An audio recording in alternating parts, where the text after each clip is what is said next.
Demand supply ఆధారంగానే ticket ధరల పెంపు ఉంటుందని డిప్యూటీ సీఎం పవన్ కళ్యాణ్ అన్నారు. టికెట్ ధరలను ప్రభుత్వం ఊరికే పెంచడం లేదని, ప్రభుత్వానికి జీఎస్టీ రూపంలో ఆదాయం వస్తుంది అని తెలిపారు. ఏపీ ప్రభుత్వం తరపున గేమ్ చేంజర్ సినిమాకు ఆయన శుభాకాంక్షలు తెలియజేశారు.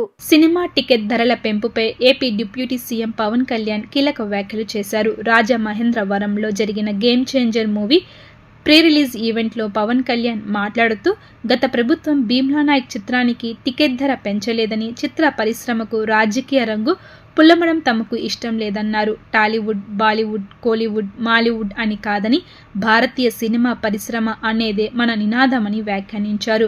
హాలీవుడ్ పద్ధతులు పాటించకపోయినా అందులోని వుడ్ మాత్రం తీసుకున్నాము అని, మన జాతి ప్రాముఖ్యతను సినిమాల ద్వారా ప్రపంచానికి చూపాలి అని సూచించారు.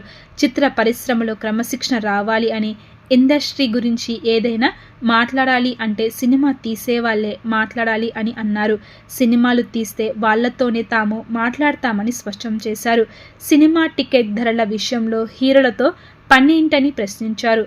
నిర్మాతలు రావాలని, హీరోలు వచ్చి నమస్కారాలు పెట్టాలంత కింద స్థాయి వ్యక్తులం తాము కాదని పేర్కొన్నారు. ప్రస్తుతం తామంతా ఎన్టీఆర్ వేసిన బాటలో నడుస్తున్నామని తెలిపారు. సినీ పరిశ్రమపై తమ ప్రభుత్వానికి గౌరవం ఉందని, సినీ పరిశ్రమను చంద్రబాబు నాయుడు ఎప్పుడు ప్రోత్సహిస్తూనే ఉన్నారు అని ఆయన అన్నారు.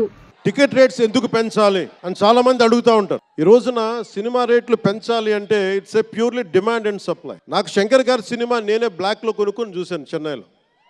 అది నా సరదా. అది నాకు ఇచ్చిన డబ్బులు నేను కొనుక్కొని చూశాను. ఇప్పుడు ఆ బ్లాక్లో వెళ్ళే డబ్బు ఎవరికి వెళ్ళిపోద్ది. అలా కాకుండా టికెట్ రేట్లు డిమాండ్ అండ్ సప్లై మీద ఉంటుంది. అలాంటి డబ్బులు పెరిగితే మీరు ఇష్టపడి మీ హీరోకో ఏదో ఇష్టమైన సినిమాకో మొదటి రోజే చూడాలనుకుంటారు. That's a demand. అందుకని ఎందుకు ఇంతంటే బడ్జెట్స్ పెరిగిపోయినాయి.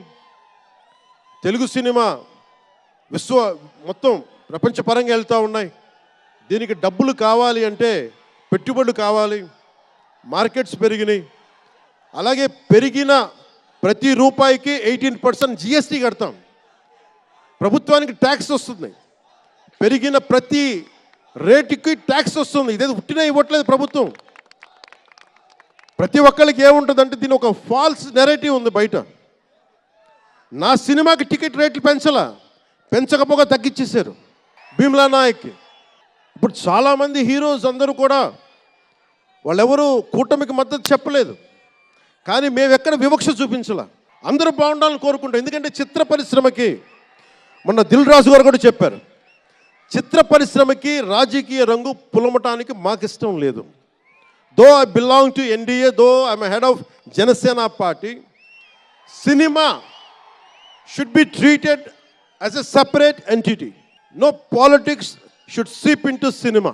నేను ఎప్పుడు కూడా నాకు ఇష్టం లేని సభావేదికగా ఒక్కటి శంకర్ గారికి కానీ, దిల్ రాజు గారికి కానీ, తెలుగు చిత్ర పరిశ్రమకు కానీ, భారతీయ చిత్ర పరిశ్రమకు కానీ ఒకటితే మనం నేర్చుకోవాలి. ఎప్పుడు మనం భారతీయ చిత్ర పరిశ్రమ అనేవాళ్ళం తప్ప లాస్ట్ 90s నుంచి టాలీవుడ్ అని, బాలీవుడ్, కాలీవుడ్, మాలీవుడ్ మనం ఎందుకు ఏప్ చేయాలి వీళ్ళని? Why do we have to ape Hollywood? మనం ఒకప్పుడు మాయాబజార్ లాంటి సినిమాలు తీసిన వాళ్ళం, మూకీలు తీసిన వాళ్ళం. చిత్ర పరిశ్రమ ఒక బెంగాల్లో పరివిడిల్లింది అక్కడ. సో మనం ఎందుకు వీళ్ళని ఫాలో అవ్వాలి? వాళ్ళు హాలీవుడ్ డిసిప్లైన్ ఫాలో అవ్వం, Hollywood method of film making follow అవ్వం, Hollywood method of skill development follow అవ్వం. కానీ ఆ వుడ్ను మటుకు తీసుకున్నాం మాలీవుడ్. ఇది మటుకు మానాలి.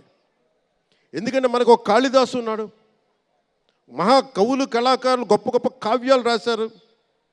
సో మన జాతి తాలూకు ప్రాముఖ్యతని సినిమాలే చెప్పగలగాలి. అందుకని హాలీవుడ్ని అనుకరించడం మానేయాలి. మనదైన సత్తా, మనదైన కథ, మనదైన బలం మనం చూపించాలి విశ్వానికి. అది చూపించకపోతే ఏమవుతుందంటే ఎక్కడ కూర్చొని ఇప్పుడు కాపీ చేద్దామంటే కుదరదు. You have to come with original stories. సహజమైన కథలతో పట్టుకురావాలి.